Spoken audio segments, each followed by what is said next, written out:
시청자 여러분, 김두겸 시장이 민선 8기 시장되고 나서 2년 지났습니다. 그동안 거침없는 행보로 큰 그림도 많이 그려놨고 많은 일도 하셨습니다. 지난 취임 2주년을 한번 정리해보고 또 앞날의 계획도 자세하게 들어보고 그럴 필요가 있어서 초대했습니다. 시장님 어서 오십시오. 네, 반갑습니다. 저 2년 동안 조상님의 공덕인지 시장님의 공덕인지 울산에 큰 난리 없이 2년 잘 지났다고 생각되는데요. 시간이 더딘가요? 빠른가요? 제가 시민으로부터 시장이란 그 권한을 이어받고 제가 2년 동안 쉼없이 사실은 달려왔는데요. 그 방금 뭐 멘트처럼 적지 않은 일은 했는 것 같습니다. 우선 성과물들이 많이 나타나서 시민 여러분들 뵙기가 좀 민망한 게 좀 적은 것 같고요. 앞으로도 뭐 끊임없이 시민들에게 권한을 이어받은 만큼 시장으로서 그 역할을 다해야 되겠다. 다만 이제 2년이 지나니까 이제 뭐 조금 눈이 띈 것 같습니다. 앞만 보고 달려오다가 이제는 조금 이렇게 멈추면서 시민들에게 큰 거 아닌 작은 것도 좀 해야 되겠다 하는 그런 생각을 해봅니다. 예. 지난 이제 2년 동안 취임하시고 거침없이 일도 많이 하셨고 때로는 이제 왜 저러나 싶을 정도로 그런 일도 있었는데 워낙 자신 있게 치고 나가시니까 성과를 막 내니까 시민들이 기다려주고 그러기도 하더라고요. 맞죠? 예. 아이고 뭐 굉장히 그동안 뭐 여러 가지 우리 집부상 나타나는 게 울산이 별로 이렇게 좋은 점수를 못 받았는데요. 제가 취임하고 뭐 운이 좋아서 여러 성과물을 내니까 시민들이 좀 자부심이 생기는 것 같아서 그게 가장 좀 뿌듯한 것 같습니다. 운이 좋아서 그런 건 아닐 것 같고요. 저도 이제 맨 이 방송을 오래 했습니다만은 방송만 생각하는데 시장님은 일만 생각하는 분 같아요. 자, 분산 에너지 특별법, 원자력 발전소 있는 지역에 전기요금 깎아달라고 한 것도 잘 되고 있고 2년 동안 참 내놓을 만한 성과가 굉장히 많이 났습니다. 어떤 일이 가장 자랑스러운 일 중에 손가락이 꼽히세요? 그 시민들이 보는 저 2년 동안의 울산의 성과물은 좀 달리하더라고요. 시민들이 베스트 5를 뽑으라 하니까 주로 생활 주변에 있는 그런 시에서 펼친 시정들을 뽑았는데요. 저는 개인적으로 본다면은 보통교부세를 정부로부터 확보를 했다는 게 그게 가장 뿌듯한데 20조 넘은 거죠? 아니 보통교부세가 그동안 한 3,500억 정도 됐는데요. 이제 한 약 1조 정도를 더 확보를 했습니다. 그래서 일반 시민들은 이제 보통교부세 그 서임세라든지 그 어떤 형태로 저게 울산시가 받는 것에 대해서 잘 모르니까 그게 성과물을 여기지는 않던데요. 쉽게 말하자면은 대전이나 강주나 울산이나 비슷한 그 인구나 면적 뭐 이런 게 갖고 있습니다. 그런데 불구하고 우리 울산 같은 경우에는 국세가 18조 정도 거두는데 대전 광주부터 한 2배 이상 거두는데도 불구하고 규모의 그 경제라든지 보통 교부세는 용 적었습니다. 불이익을 받았는데 이걸 제가 바로 잡았습니다. 그래서 매년 한 6천억 정도 제가 더 받아오는 택인데요. 그러니까 앞으로는 시장이 누가 바뀌어도 이제 계속 말이 6천억이 적은 돈이 아닙니다. 그게 제가 이뤄냈다는 게 가장 시장으로서 가장 뿌듯하고 성과물이 생각하는데 시민들은 이제 보통 교부세가 어떤 역할인지 뭔지를 모르시니까 그렇습니다. 보통 우리 국회의원들 정부로부터 뭐 20억 받았다, 5억 받았다, 8억 이렇게 나오잖아요. 그런 이제 특별한 교부세인데 특교세인데 이거는 보통 교부세는 해마다 내려오는 돈입니다. 그래서 한 6천억 정도 더 확보했다는 것은 정말 괄목한 성과물이다. 제가 뿌듯하게 생각하는 부분이다. 그래서 개인적으로 묻는다면은 보통 교부세 제가 확보를 했다는 거. 약 1조 정도 이제 됩니다. 1조 정도. 그래서 그게 너무나 뿌듯하고 자랑스럽고 향후 우리 울산 살림살이에도 크게 아마 웃음이 훌쩍 피어질 것 같습니다. 그럴 것 같습니다. 저는 이제 시장님께서 잘하신 일 하면은 뭐 그린벨트 해제라든지 또 대형 투자 유치 이런 걸 얘기하실 줄 알았는데 빈집의 황소 같은 1조 원의 교부세 역시 든든한 우리 재원이 있어야 일을 하니까요. 살림을 사니까요. 맞습니다. 보통 분들 물은 다 그러 하시더라고요. 그린벨트라든지 기업 유치라 이런 걸 꼽던데 저는 개인적으로 보통 교회에서는 정말 간단치 않았고 이거는 정말 앞으로의 울산이 누가 시장이 되든 간에 정말 큰 역할을 제 스스로 자평을 합니다. 예. 자, 역대 최고 많은 교부세 확보 성공했고 또 앞으로 이어질 국비 확보도 중요한데 그래서 시장님도 이제 가시고 부시장도 경제부처에 출장 보내고 하시던데 자, 지역 국회의원들 얼굴이 조금 바뀌었습니다. 별 문제 없겠죠? 소통 잘 되겠죠?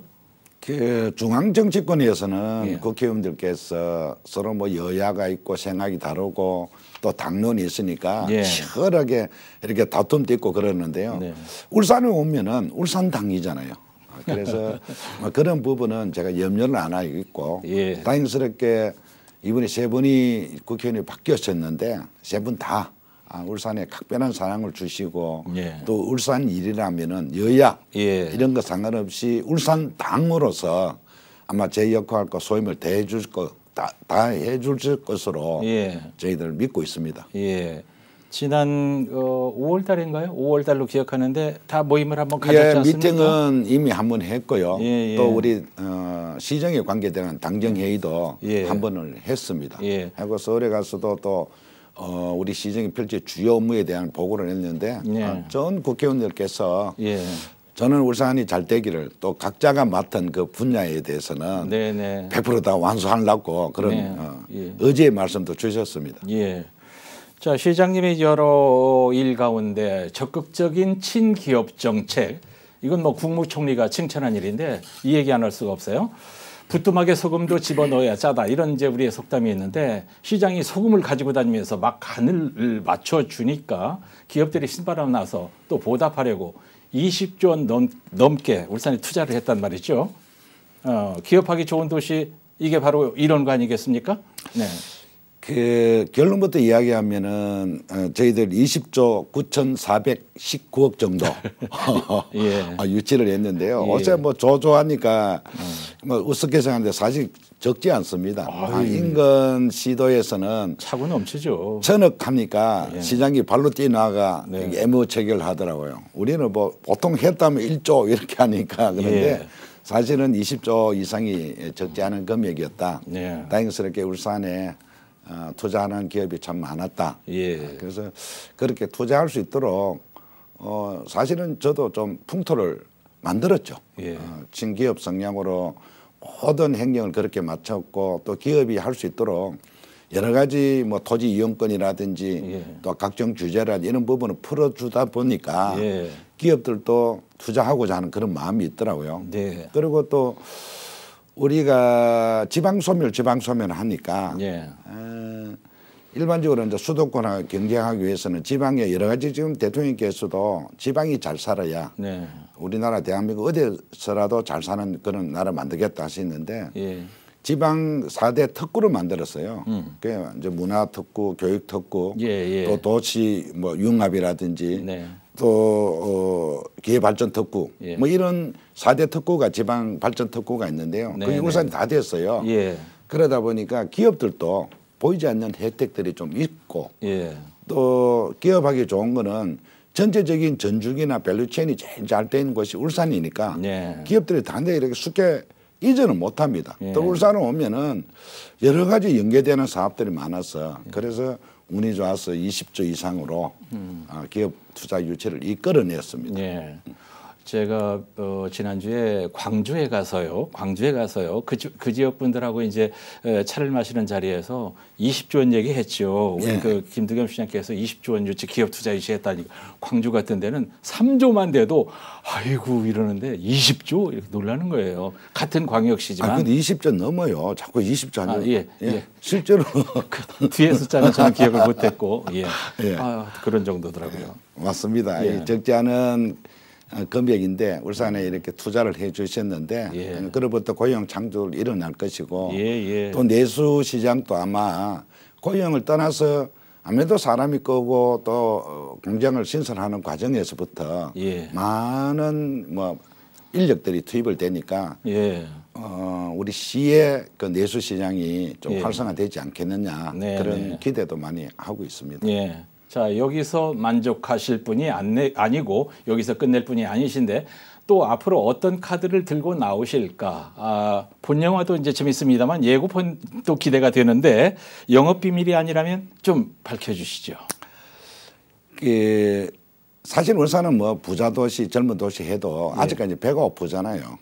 끝없이 배가 고픈 도시가 또 울산인데 예. 그동안 기업들이 울산에 60년 동안 대한민국 성장 엔진 역할을 해왔는데 예. 이 투자하는 기업들도 돈이 되어 오는 겁니다. 예. 꽃이 많으면은 벌들이 올 것이고 예. 벌이 많으면 꿀이 많은데 예. 기업들은 꿀 따로 울산에 오는 것이 가장 많은 꿀을 딸 수 있습니다. 예. 그럴 수 있는 게 아까 말한 지방 4대 특구를 저희들 갖고 있는 데다가 그래 각종 세제라든지 규제 완화라든지 이런 부분이 특혜를 받는 부분이 있고요.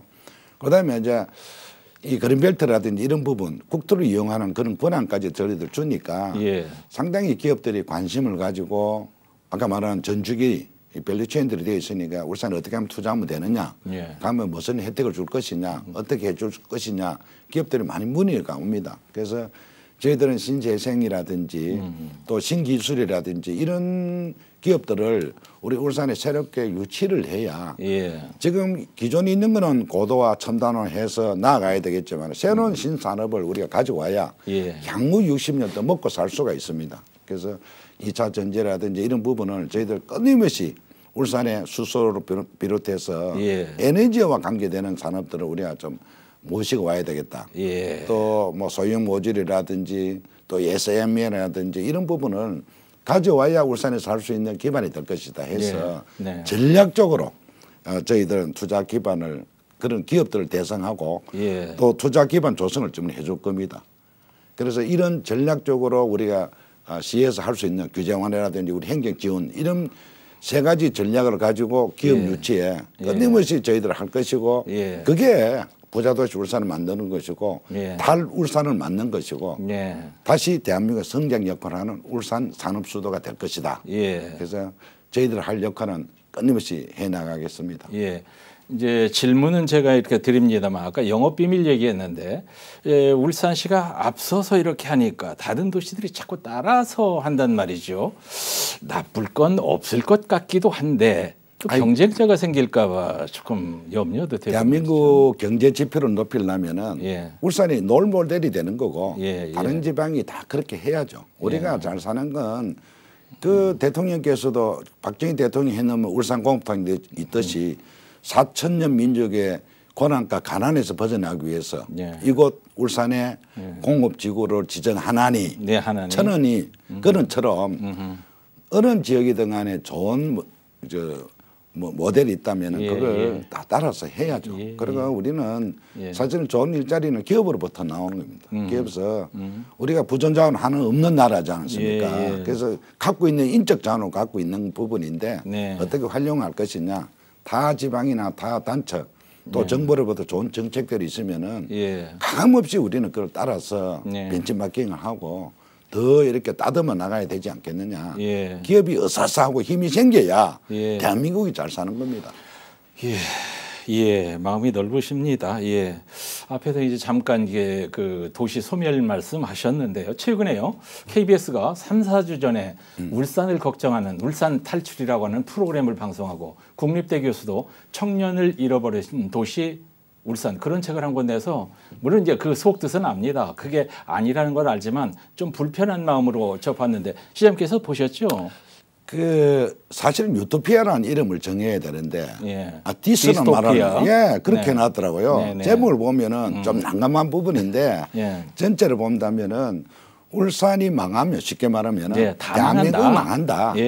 뭐 그런 의미니까 다만 제가 교수님께서 책을 쓸 때 그동안 그 어느 지역이든 간에 통계치에 의해서만 또 울산의 흐름에 대해서만 해놨는데 사실 지도자가 바뀌고 어떤 변화가 있으면 획기적인 그 통계치를 뛰어넘는 거를 감안을 안 해놨더라고요.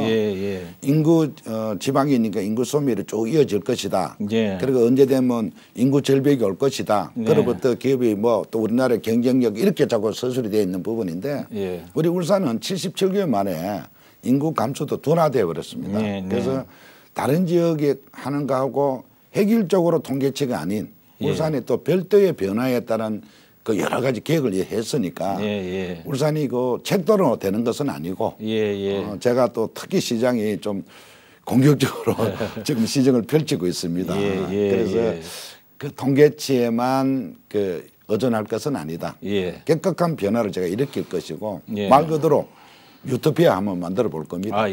뭐 저도 이제 그 책도 보고 프로그램도 봤는데 처음에 디스토피아 이래서 짜증스럽게 봤는데 속뜻은 우리나라에서 잘 나가는 대표 도시인 울산이 잘못되면 다른 도시는 다 소멸되니까 잘해야 된다. 그런 걱정이었고요. 울산이 잘 나가는 도시라는 건 계속 얘기를 하시더라고요. 서 무슨 기자였는데. 자, 최근에 대구 경북에 이어서 부산 경남까지 행정 통합을 한다지 않습니까? 이제 우리는 해오름 동맹 광역 추진단이 7월에 출범을 했는데 이 얘기 좀 들어보고 갔으면 좋겠습니다. 그 지금 대한민국이 전부 다 통합 이렇게 하고 있습니다. 물론 이제 행정의 효율성은 있겠죠. 통합하면은. 그게 시작된 것이 어디서 하느냐. 수도권이 너무 비대해졌습니다. 모든 사람이나 뭐 하여튼 인재라든지 시설이 이 시설이라는 거는 여러 가지 도시 갖춰야 될 인프라를 포함해서 이런 게 수도권에 몰려 있으니까 지방은 자꾸 소멸하는 겁니다. 저희들 뭐 대학 다니거나 뭐 좀 젊었을 때는 지방이 훨씬 더 비대했습니다. 서울이 적었습니다.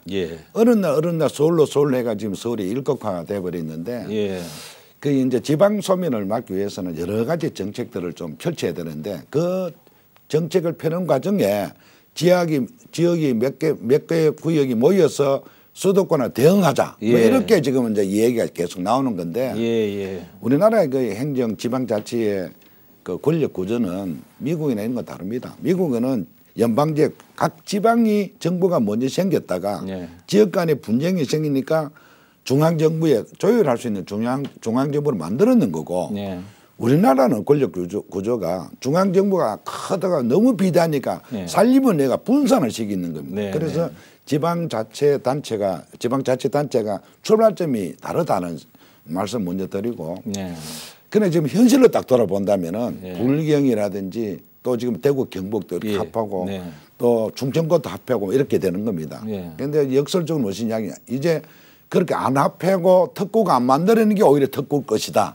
이런 이야기가 할 정도로 전체적인 그런 흐름이 있는데요. 그렇게 인위적으로 모인다고 수도권하고 대응할 수 있는 부분은 절대 아닙니다. 그래서 지금 쉽게 이야기하면은 마산, 창원, 진해를 합했는데 과거에는 세 도시가 각자의 기능을 갖고 있고 예산도 각자 세 군데서 타다가 한 군데 합하니까 모든 면이 다 줄어들어 버렸습니다. 지금 다시 회귀했으면 좋겠다. 제주도 마찬가지입니다. 제주 특별시를 만들었다가 아무것도 했는 게 없습니다. 다시 옛날로 돌아가자. 이렇듯 우리가 불경하면은 부산, 울산, 경남이 합해가 예를 들자면 과거에 불경 메가시티처럼 만들어가 합하면은 각자가 예산을 타오다가 세 군데 합하면 한 군데 막 못합니다. 한 군데 좀 더 타왔다 치면은 예를 들면 부산 중심으로 갈 것인데 그러면 울산은 너가 부자이고 기업 많으니까 우리는 돈 안 줍니다. 저 뭐 경남이나 진주 뭐 저 외곽 통영 뭐 이런데 예산을 주기 바쁘고 거기에 도시 끌어올리기 바쁘지. 주지는 않습니다. 우리는 무조건 손해입니다. 그래서 제가 했는 게 불경을 가기는 우리가 울산의 바지가 너무 적다. 그러면 해오름 동맹은 가는 게 맞다. 해오름에는 뭐 경주나 포항은 과거의 신라권이고 역사선을 보면은 지리적으로 봐도 이주변에 가는 게 맞다. 거기 가면 우리가 사실 맏형이 되는 부분이고 그렇다고 그걸 불경에 우리가 막내로서 거부하듯이 이 울포경이 모였을 때는 경주, 포항이 울산을 사실 거부합니다. 그래서 그 경험이 있으니까 그런 게 있으니까 우리가 나눠야 된다. 경제적 동맹만 갖자. 행정적으로 통합하는 거는 온당치 않다. 불가능한 부분이고 경북, 대구가 합해가 하나의 연방제 제도로 가더라도 이거는 이미 도를 뛰어넘은 동맹이니까 상관이 없습니다. 그래서 저희들은 서로 교통망만 잘 형성해 놓으면 부산, 울산, 포항 그리고 또 중간 가교 역할 부산과 이 경남 연결은 울산이 된다면 울산이 여러 면으로 극대화될 것이다. 네. 그래서 저희들은 부산은 부산대로, 불경 불경대로, 네. 해오름 해오름대로 네. 저희들 지금 준비를 하고 있다는 말씀드리고 예. 덧붙여서 이번에 이제 귀신고래, 네. 이제 그것도 이제 포항, 예.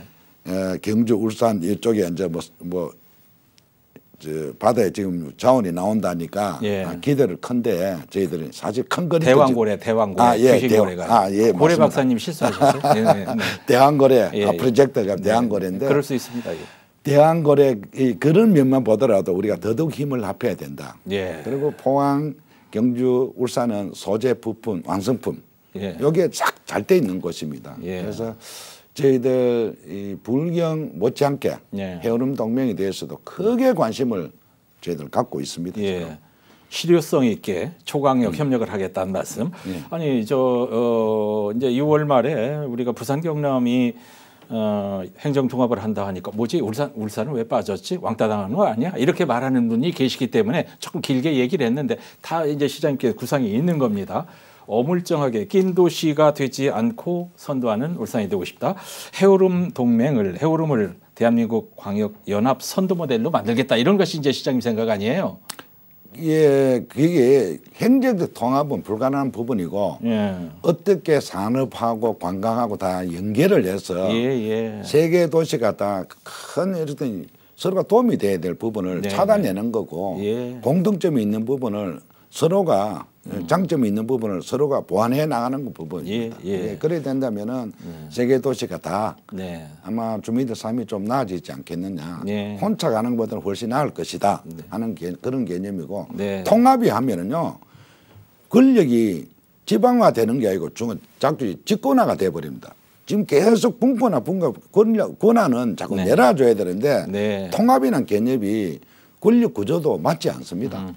지방시도 오히려 분권해야죠. 네, 자꾸 네, 따라주고 너가 살림 너가 살아봐라. 예. 너가 구상하고 너가 계획하고 정부에서 지원해 주겠다. 이런 개념을 해야 되는데 구조를 한 군데 모아버리면 다시 중간 집권의 권력 구조가 되는 것이다. 예. 그래서 분산하면서 각자 도움이 되는 거. 예. 각자 포마시 하면서 잘 살아보자. 공동으로 잘 사는 그런 개념을 잡아야 됩니다. 시장님의 판단을 믿고 지켜보겠습니다. 자, 이제 달라지는 울산의 교통 문제, 인프라 문제를 좀 얘기해 보겠는데요.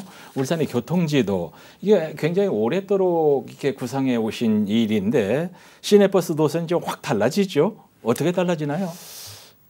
광역시 대구는 이번에 처음으로 이제 버스 노선도 개편을 좀 할 생각인데요. 예. 그동안 우리 울산은 지하철이 없는 도시가 울산이라 했는데 울산은 도시 형태가 네. 또 지형적 형태가 이 지하철을 운영할 수 없는 그런 형태입니다. 예. 울산은 오르막내리막이 너무 많은 도시입니다. 네, 그래서 그렇게 뭐 교통이나 이런 대중적인 부분이 지하철로 가는 온당층 지형적 위치를 갖고 있다. 예. 특히 울산은 이렇게 돼 있습니다.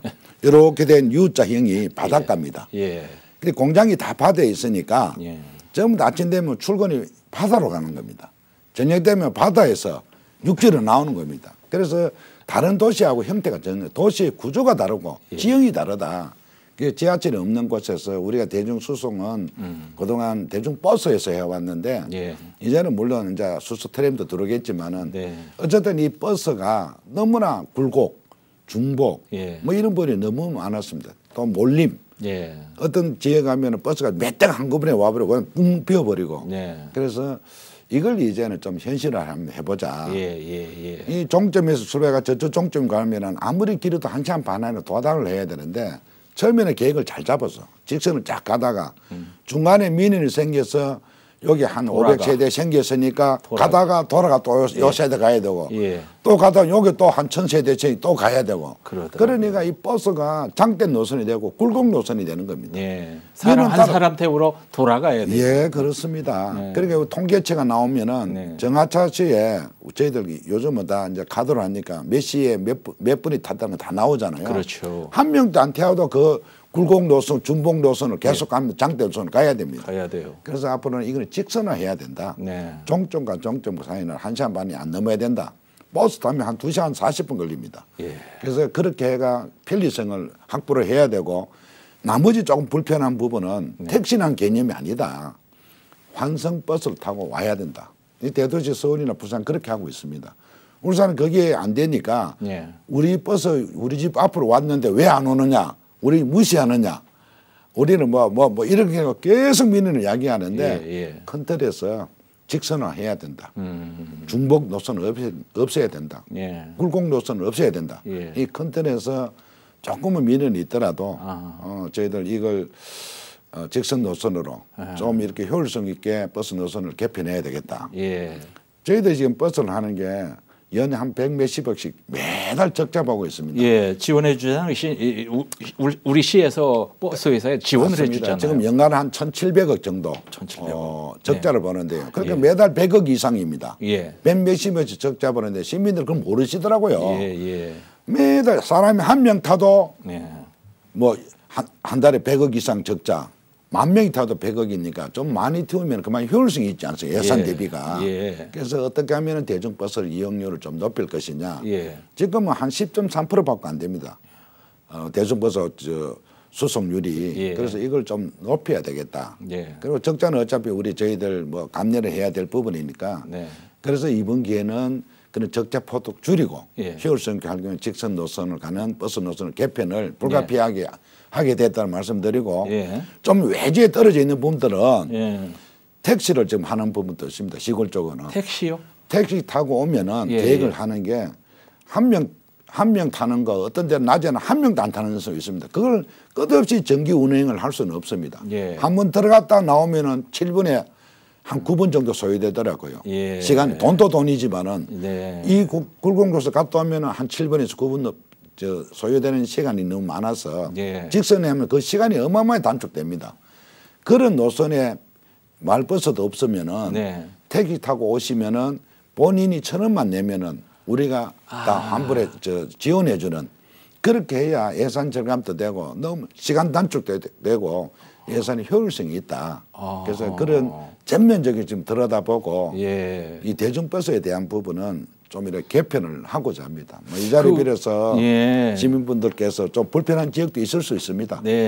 좀 감내를 해줬으면 하는 그런 부탁의 말씀도 드립니다. 그 전라남도 신안인가 어디에서 이 1,000원 버스가 한번 소개되는데 그 아이디어가 좋다는 생각을 했는데 그걸 우리 광역시에서 비슷하게 하겠다는 말씀이에요. 전국에 지금 시행하는 데도 많고 지금도 울주군 일정 부분에 지금도 사실 하고 있습니다. 그런가요? 근데 특정 지역만 할 것이 아니고 만약에 그렇게 있으면 우리도 시에도 시내라도 그런 제도를 도입을 한번 해보겠다. 그래서 시민들의 불편을 최소화해 줄 것이고 그리고 버스는 또 효율적으로 운영해야 되겠다. 당연히 그런 생각을 합니다. 그러니까 우리가 이제 1,700억 적자 보는데 그런 식으로 하면 이 적자는 더 줄어들 수 있다 이런 말씀이죠. 한참 줄어죠. 한참 줄어요. 이용률도 엄청 올라갈 것이고요. 우선 이용률을 올려야 지원해주는 금액에 대한 효율성이 있지 않습니까? 그래서 이용률을 대중버스 교통을 좀 이용률을 올려야 되겠다. 그러니까 버스 안 탑니다. 한 번 가면 너무 오래 걸려야 종점권이 가긴 하면은 그래서 개인 차량을 자꾸 이용하는데 금방 시간 내에 도달하면은 대중교통을 많이 이용할 것입니다. 시내버스 노선 개편이 이제 광역시 되고 나서 이제 처음인데 이런 변화를 좀 우려하는 시민들이 계신 것 같은데 지금 아마 처음에는 조금 불편할지 모르겠으나 이거 아주 좋을 것 같은데요. 꼭 우리 시민 여러분들 뭐 제가 뭐 시장이 시민 여러분에게 뭐 불편을 주려고 하는 정책은 아니지 않습니까? 그렇습니다. 그래서 조금 불편이 있더라도 감내를 좀 해주시고 이해를 해줬으면 좋겠습니다. 앞에 제가 얘기했던 그 프로그램 얘기를 조금 더 한번 해보겠는데 청년들이 울산을 떠나고 젊은 여성들이 울산을 떠나고 있다. 그 프로그램에서 지적한 얘기예요. 그냥 되면 울산은 80만 도시로 쪼그라들 것이다. 울산은 기업들은 잘 나가는데 청년들에게는 희망이 없다. 뭐 이런 지적들이 있던데 시장께서 이제 모르는 얘기 아니고 다 아는 얘기 아닙니까? 근데 이 젊은이들을 붙잡기 위해서 꿀잼 도시도 만들려고 하고 지금 많은 케이프 사관학교도 생기고 그러더라고요. 그 얘기 좀 시장님 해주시죠. 어느 도시단에 사실 지방은 다 청년이 유출되는 겁니다. 그거는 가장 주된 원인은 사실 울산은 좀 별개지만은 고급 일자리를 찾아서 가는 게 청년이 가장 많은 부분인데요. 우리 울산 같은 경우는 살펴보면은 한 7,000명 정도가 매년 이렇게 청년 청년들이 유출이 되더라고요. 7천 연간 7천 명. 네. 이게 적지 않은 우리 청년들인데 그러네요. 그걸 또 살펴보면은 이 연초에 많이 갑니다. 그거는 대학 간다고 진학 때문에 그게 따져보니까 한 4,500명 정도 됩니다. 그 7,000명 중에 4,500명 정도가 우리 학생들이 타 지방으로 뭐 수도권 아니라도 인근 대학에 가는 데 많더라고요. 인근 지역까지. 그거 빼고 나면 한 3,000명 정도가 이제 유출이 되는데 그것도 그 유출을 살펴보면은 주로 여성분들도 많습니다. 여성이 울산이 직업군이 여성 직업군이 없어요.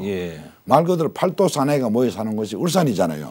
그러니까 장치 산업들이 산업의 여건들이 주로 남성 유죄의 산업들이라서 여성이 잡아야 될 그런 일자리가 없어서 그 일부 중에는 여성이 상당한 부분 나는 거고 또 우리 청년들도 일자리가 자기가 원하는 일자리들이 없으니까 수도권 쪽으로 자꾸 솔림명사 몰림이 가는 겁니다. 그래서 여기 울산에 사람이 없어서 기업에는 일할 사람이 없어서 야단인데 진작 청년들은 그런 기업에 그런 업종에는 안 들어갈랍니다. 청년들은 뭐 콘텐츠 있는 쪽으로 디지털 콘텐츠 쪽으로 가잖아요. 뭐 하여튼 게임이나 웹툰이나 이런 쪽으로 자꾸 가려니까 여기는 울산이 그런 시장이 크게 없어요. 형성이 안 됐습니다. 분당 쪽으로 막 가죠. 그렇지만 울산에도 지금 저희들 청년 뭐 쇼핑몰 해가 청년몰 하고 청년 지원센터 인큐베이터 해가지고 각종 정책들을 펴다 보니까 그래야마 울산은 조금 나아졌습니다. 이제 다시 유턴하는 친구들도 있고 또 가는 것도 이어서 우리가 어떻게 하면 이 친구들을 여기 머무게 할 수 있는지 저희도 고민을 하고 지원도 해주고 다 해주는 그런 정책 때문에 조금씩 적게 빠져나가서 다행인데 대책을 못 세우는 게 지금 학생들입니다. 그렇다고 지금 인구가 감소하는 입장에서 대학 유치를 해가 울산하면 시립대학은 할 수는 없는 부분이고 사대학 교육에서는 안 옵니다. 시장성이 없으니까.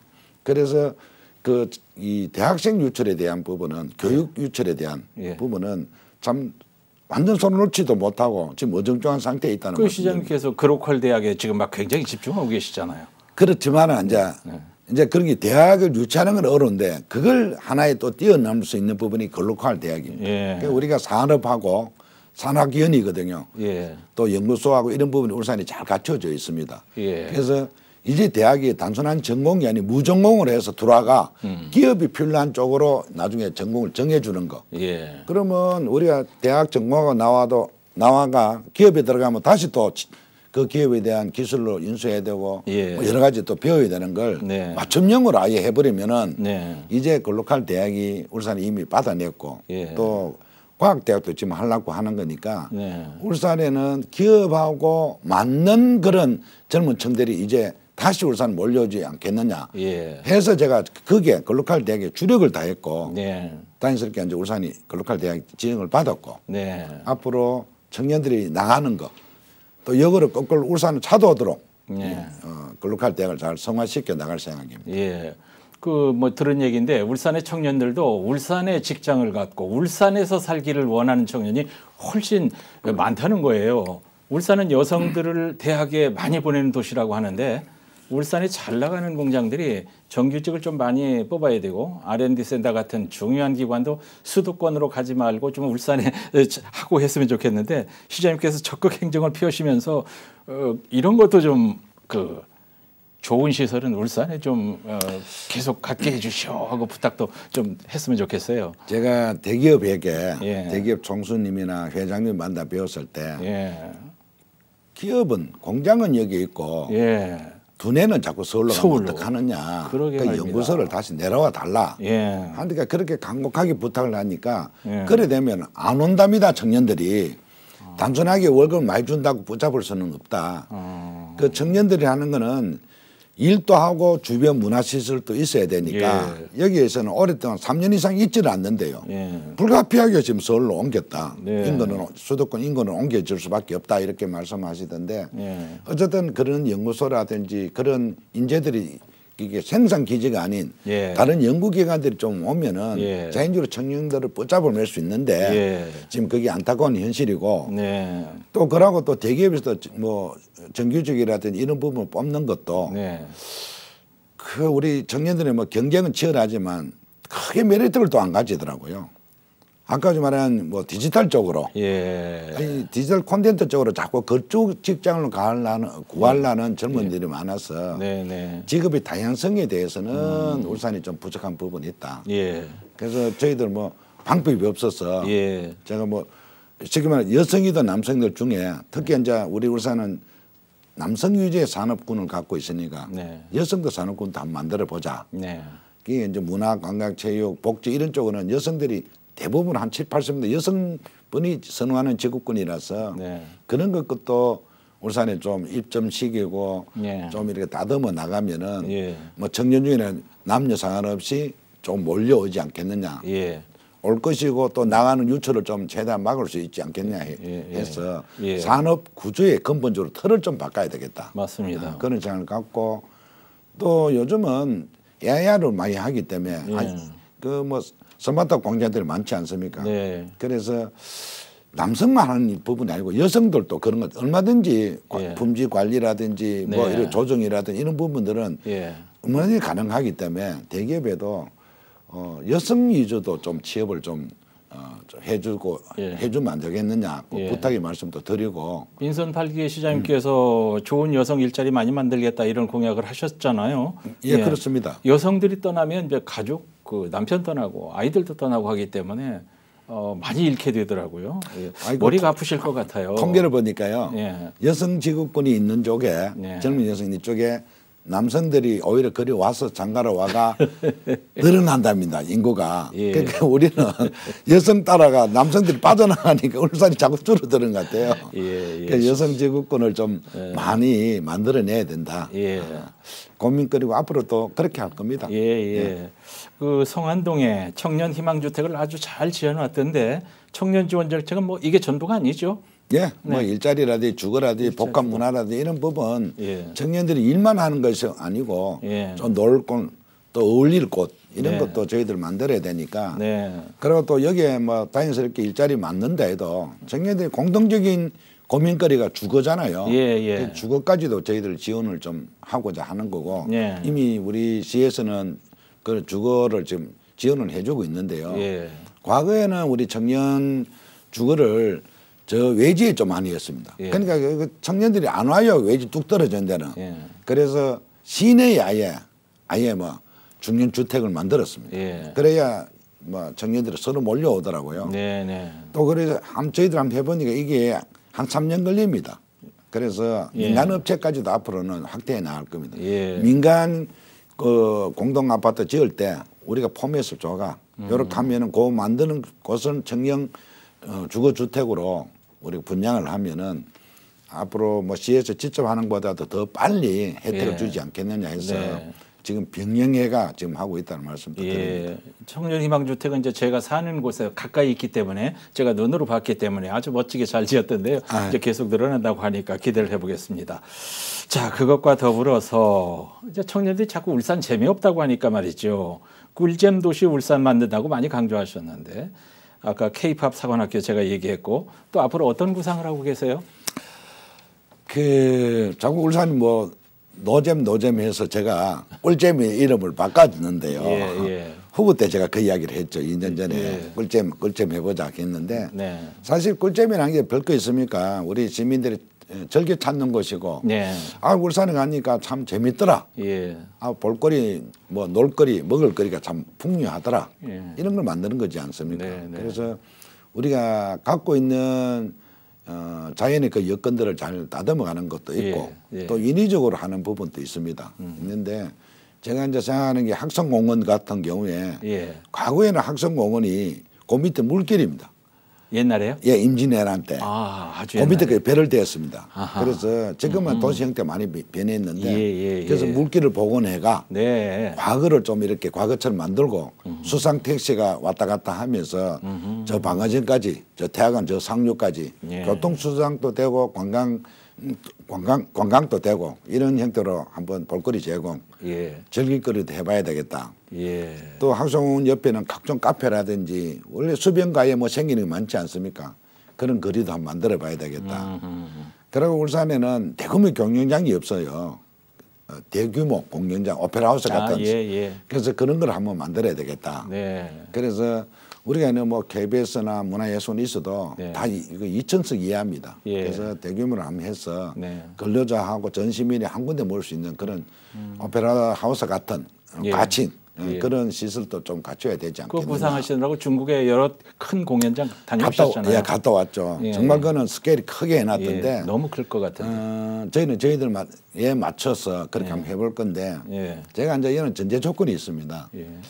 이왕하면 좀 인류를 만들어야 되겠다. 인류로요? 초인류를 한번 짓고 나면 새로 못 짓습니다. 너무 통이 크셔가지고. 아니 그런데 그 아쉬움이 참 많아요. 예. 그 당시에는 크게 했다 싶으지만 세월 흐르면 적은 게 너무 많습니다. 예. 그래서 초인류를 하나 만들어야 예. 인류 만들면 전 세계 사람들 오는 거고 아이고.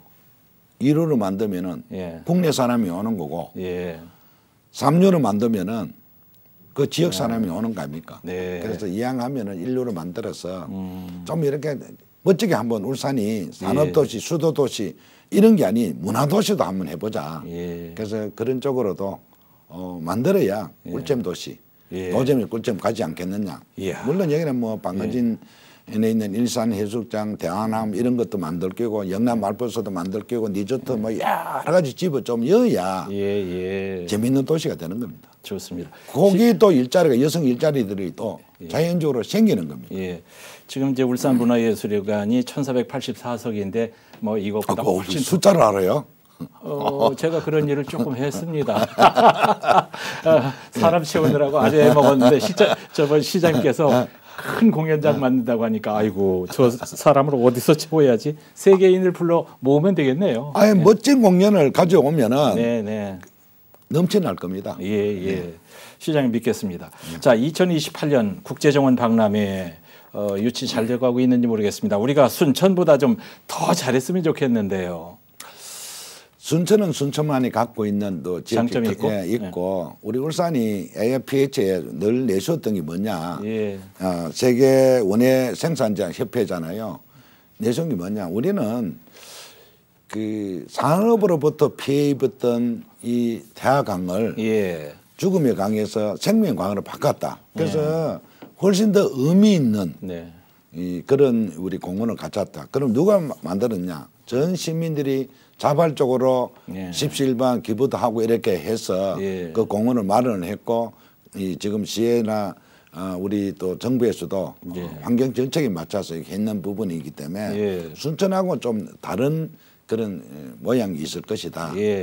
여기에 잘 따듬어 간다면은 순천보다 훨씬 난 그 공원입니다. 또 딱 도심 촉이 있지 않습니까? 그래서 접근도 용이한 부분이라서 저희들 잘 만들 생각이고 이번에 저희들 이제 신청을 해놨는데요. 국제 박람회를. 그런데 이제 9월달 초에 되면 폴란드에 가서 아마 저희들 최종 결정을 받아야 되는데 AIPH에서 받아야 되는데 그분들 심사위원들 한번 울산 왔다 가셨고 그 공원 자체도 좋지만 그 스토리가 있으니까 이 참 산업을 익혀서 여러 가지 뭐 죽음의 강에서 이렇게 변했구나 이런 스토리가 있으니까 훨씬 그 회원님들도 공감을 많이 해주시더라고요. 그래서 9월 달에는 뭐 틀림없이 국제박람회라 울산이 유치될 것으로 보고 그 유치에 따라서 울산이 좀 이제 정부 지원이 가능한 부분이니까 기재부도 이미 다 통과를 했습니다. 작년 11월 달 통과를 했으니까 이걸 이제 핑계가 아니고 명분이 있으니까 정부로부터 예산을 좀 많이 받아내야 되겠다. 정말 받아가 우리가 필요한 시민이 필요한 부분을 따듬고 갖고 나가야 된다. 그 삼산 매립장 그 역 지금 KTX 역 뒤에 대하강 역 뒤에 있습니다.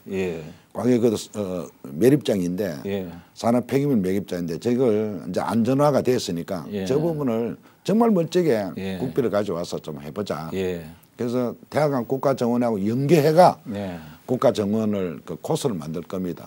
접근하기 위한 수상버스라든지 거기에 대한 뭐 모노레일이라든지 여러 형태로 지금 또 달리 좀 해볼 것이고 예. 그래서 국비 확보가 좀 되면은 울산이 또 새로운 관광축 문화의 축이 될 것이다. 거기 또 요즘 파크가 유행이니까 국내 세계에서 제일 큰 파크 골프장. 파크 골장도 그게 공원하고 곁들여서 그렇게 조성을 할 생각입니다. 대통령 앞에서 마이크 잡고 떼쓰는 걸로 성공하신 분이기 때문에 에코폴리스 선언 20주년 기념으로 우리 이거 할 테니까 좀 도와주시오 하면 될 거예요. 이미 그 부분은 이제 올해가 이제 에코폴리스 선언한 지가 20주년이 됐는데요. 그렇게 우리 울산이 열악한 환경에서 이제는 7대 광역시 중에 환경이 제일 좋은 게 울산입니다. 이렇게 변했고 이제 이 국제 정원 박람회를 열 정도로 우리 울산이 많이 변했다. 그런데 여기 따라서 정부에서도 예산이 좀 많이 듬뿍 줬으면 좋겠습니다. 시장님하고 얘기하다 보면 뭐 저도 이게 중심을 잃고 시간이 팍팍 지나가서 이제 시간이 좀 달리게 됐는데 남은 시간에는 우리 이런 얘기는 꼭 해야 될 것 같아요. 저출산 극복을 위해서 시립 아이 돌봄센터 이제 우리 계획하고 있지 않습니까? 그래서 아이 키우기 좋은 울산 얘기와 더불어서 이 얘기 좀 집중적으로 시장님 좀 들려주세요.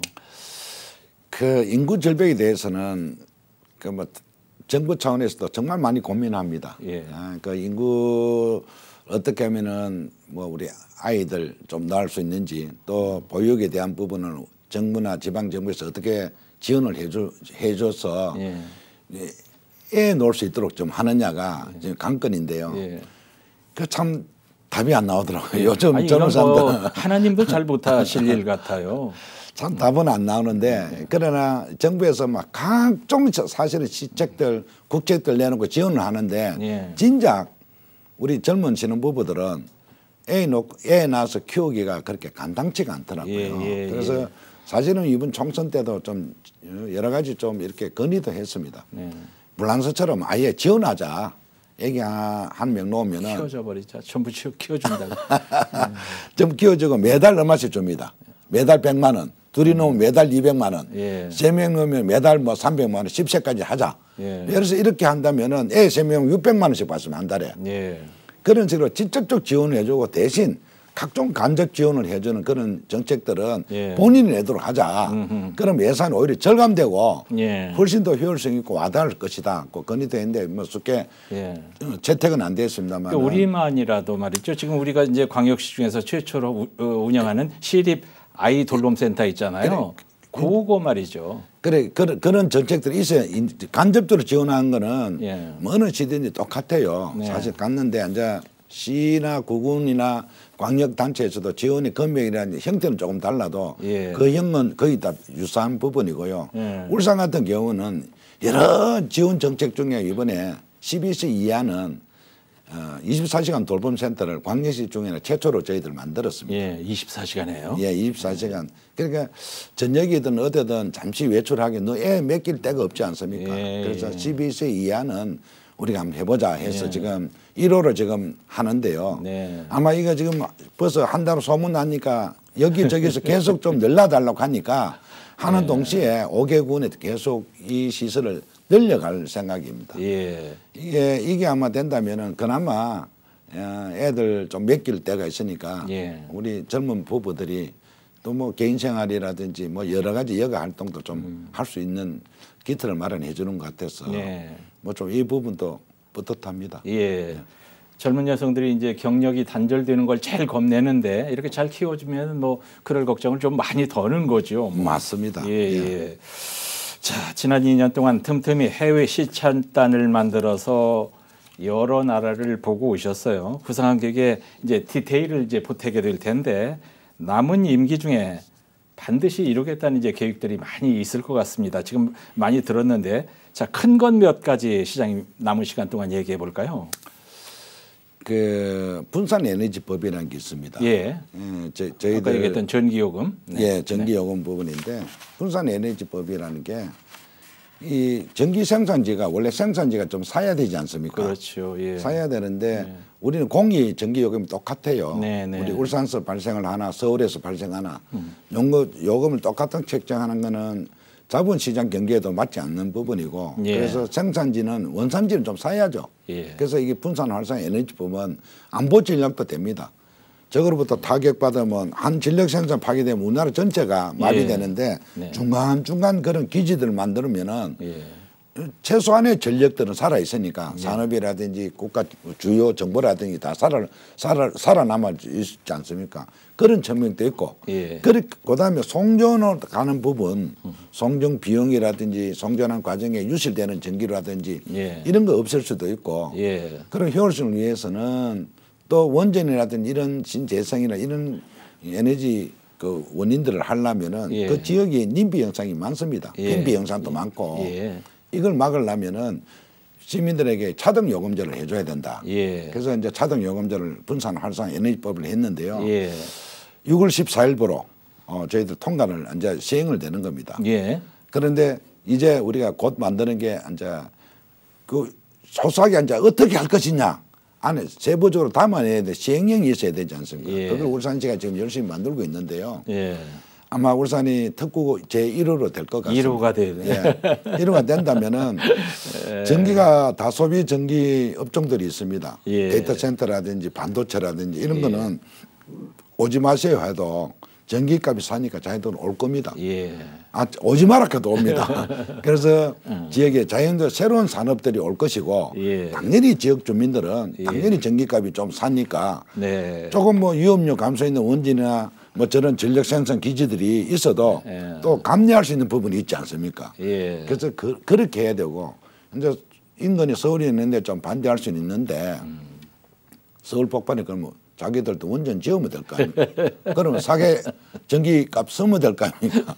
자기들은 그런데 안 짓고 요금은 똑같이 받자 하는 거는 도덕면 표현하면 안 되죠. 그런 심정이잖아요. 우리는 위험 요소 다가 있고 서울 한복판에 그런 거 없으면서도 요금 똑같이 해라는 거는 그 심보가 맞지 않다. 그래서 차등을 해달라. 그냥 되기만 해도 좋은데. 시장이 웃기십니다. 꼭 1호로 그걸 하시려고 하고. 그러니까 제일 먼저 혜택을 받아야죠. 저희들이 발의를 했습니다. 건의를 했고 이건 분산 활성화 에너지법이 돼야 된다. 했으니까 제일 먼저 열매도 먹어야 됩니다. 자, 웃고 이렇게 유쾌한 질문을 하는 가운데 시간이 많이 지났어요. 제가 하고 싶은 질문은 거의 다 했어요. 이제 시장님께서 시민들께 마지막으로 드릴 말씀 끝인사를 하고서 마치겠습니다. 시간 넉넉하게 있습니다. 제가 2년 전에 우리 울산 시민들께서 저를 시장으로 뽑아주셨습니다. 시장이란 그 권한을 행할 수 있도록 시민들이 저한테 권한을 위임을 해 주셨으니까 제가 그 위임을 받아서 그 소임을 다할 것입니다. 지금까지 2년을 지냈는데요. 2년 동안은 적지 않은 성과물을 냈습니다. 향후 우리 울산이 살아가기 위해서는 60년을 어떻게 또 준비할 것이냐 제가 착실히 준비해 나갈 것인데요. 다만 이제 울산시가 너무 큰 것만 하니까 작은 소소한 거 시민 가까이 있는 이런 부분은 시민들에게 놓치지 않도록 그런 부분도 저희들 신경을 쓸 겁니다. 울산시에 신경을 쓸 것이고 그런 거 하다 보면은 이제 거기는 또 재원들이 들어가기 마련인데 그 너무 시민 위주로 재원을 좀 쓰다 보니까 빚이 생기는 겁니다. 그래서 저는 민수 8기 들어와서 빚 안 내고 좀 잘해보겠습니다. 정말 빚이 너무 많았습니다. 그래서 지금 내가 끊임없이 빚을 갖고 있는데 빚 안 내고 시민들께서 소소한 재미도 또 일상 속에서도 행복감을 넣을 수 있는 그런 시정을 펼치겠다. 약속의 말씀을 드리고 뭐 부족함이 있겠지만은 많은 응원과 또 박수 부탁드리겠습니다. 박수 드리고요. 시장님께서는 일을 즐기시는 것 같아요. 만들어서 하시는 것 같아요. 아니 그런 가만 앉아 있으면은 줄 사람 아무도 없습니다. 사다 가야 되는 거고 제가 늘 하는 거 화로 역수입니다. 죽은 고기는 떠내려갑니다. 살아있는 고기는 물을 거슬러 올라갑니다. 언제나 깨어 있어야 되고 서가 있어야지 앉아 있으면 아무것도 이루지 못합니다. 시장님께서 이렇게 임기 계시는 동안 계속 이렇게 방송했으면 좋겠는데 참 이게 마지막 방송이 저한테 아니었으면 좋겠네요. 시장님 오늘 아주 유쾌한 인터뷰 좋았습니다. 말씀 감사합니다. 네, 고맙습니다.